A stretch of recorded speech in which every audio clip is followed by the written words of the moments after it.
ناظرین، نفسا نفسی کا عالم ہے اور آج کل کے دور میں ہر بندہ اپنے مفاد کے لیے کام کرتا ہے، بلکہ علل اعلان کچھ تو ریاستیں بھی یہ اعلان کرتی ہیں کہ ہمیں اپنا مفاد عزیز ہے، ہمیں دوسرے کی کوئی پرواہ نہیں۔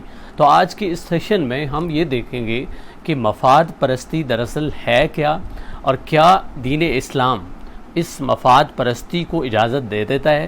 کیا ایک اسلامک اسٹیٹ یہ کہہ سکتی ہے کہ ہمیں اپنے مفاد سے غرض ہے، یا ایک مسلم شخص، ایک مسلمان یہ دعویٰ کر سکتا ہے کہ مجھے اپنے مفاد سے غرض ہے، مجھے کسی کی کوئی پرواہ نہیں؟ تو اس سیشن کو آپ نے آخر تک دیکھنا ہے۔ انشاءاللہ تعالی ان تمام چیزوں کا جواب اس لیکچر میں، اس سیشن میں ہم ڈھونڈنے کی کوشش کریں گے۔ سب سے پہلے ہمیں یہ جاننا ہے کہ مفاد پرستی دراصل ہے کیا۔ جب کوئی قوم صرف اپنے فائدے کی بات کرے یا اپنے فائدے کے لیے سوچے، دوسروں کا نقصان کرے یا اس کے نقصان کی اس کو پرواہ نہ ہو، تو ایسی بیماری کو آپ مفاد پرستی یا خود پرستی کہتے ہیں۔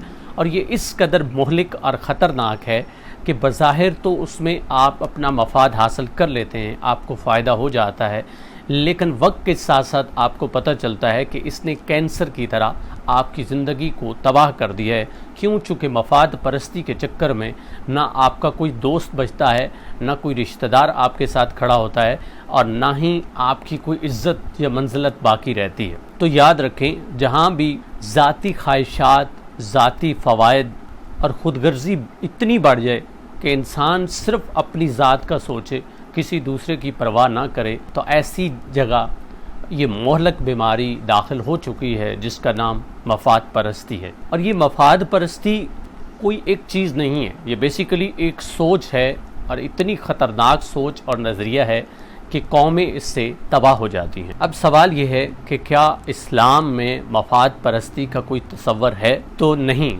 ہرگز نہیں۔ اسلام ہمیشہ اجتماعیت، بھائی چارے اور قومیت کا درس دیتا ہے، قربانی کا درس دیتا ہے۔ اسلام یہ ہمیں بتاتا ہے کہ ٹھیک ہے، آپ کی جو انڈیویجویلٹی ہے، آپ کی انفرادی حیثیت اپنی جگہ ہے، لیکن اجتماعی حیثیت انفرادیت سے زیادہ اہمیت رکھتا ہے۔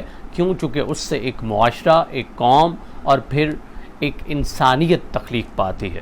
جس طرح اللہ تعالیٰ قرآن میں فرماتا ہے، نیکی اور تقوی میں ایک دوسرے کی مدد کرو اور گناہ اور زیادتی میں مدد نہ کرو۔ اسی طرح رسول اکرم صلی اللہ علیہ وآلہ وسلم کا ارشاد ہے، تم میں سے کوئی شخص اس وقت تک کامل مومن نہیں ہو سکتا جب تک کہ وہ اپنے بھائی کے لیے وہی پسند نہ کرے جو وہ اپنے لیے پسند کرتا ہے۔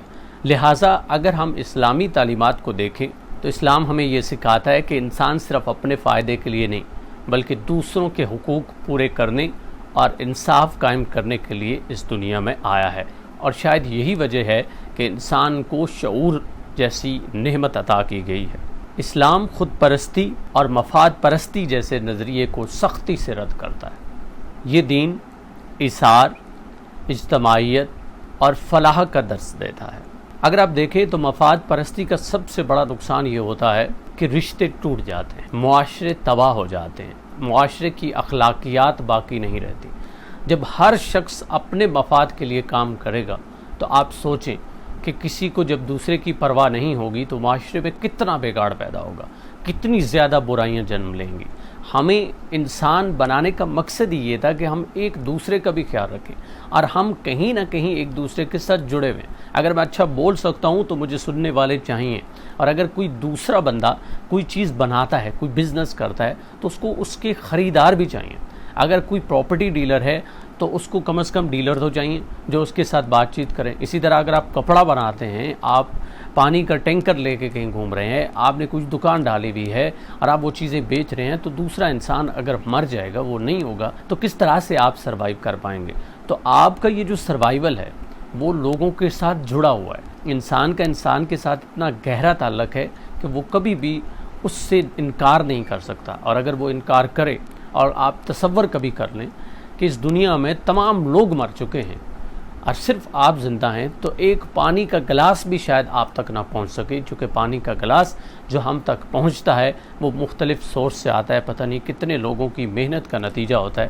ہم ٹھیک ہے اس کے لیے پے کرتے ہیں، مگر وہ ہم تک انسانوں کے ذریعے پہنچتا ہے۔ انسان کے بغیر دوسرا انسان نامکمل ہے۔ اگر ہم اسلامی تاریخ میں دیکھیں تو حضرت ابو بکر صدیق جب سب کچھ اپنے نبی صلی اللہ علیہ وآلہ وسلم کے لیے اسلام کی خاطر اپنا سب کچھ قربان کر دیتے ہیں، حضرت علی، حضرت عمر فاروق جب لڑتے ہیں تو اپنا سب کچھ اسلام کے لیے اور اسلام انسانیت کے لیے قربان کر دیتے ہیں، اور سب سے بڑی مثال حضرت امام حسین اپنے بچے ذبح کروا دیتے ہیں، لیکن انسانیت کو قائم رکھنے کے لیے، یزیدیت کے نظریے کو رد کرنے کے لیے آپ اتنی بڑی قربانی دیتے ہیں، اور یہ قربانی انہوں نے اپنی ذات کے لیے نہیں دی تھی بلکہ معاشرے کے لیے دی تھی، انسانیت کے لیے دی تھی۔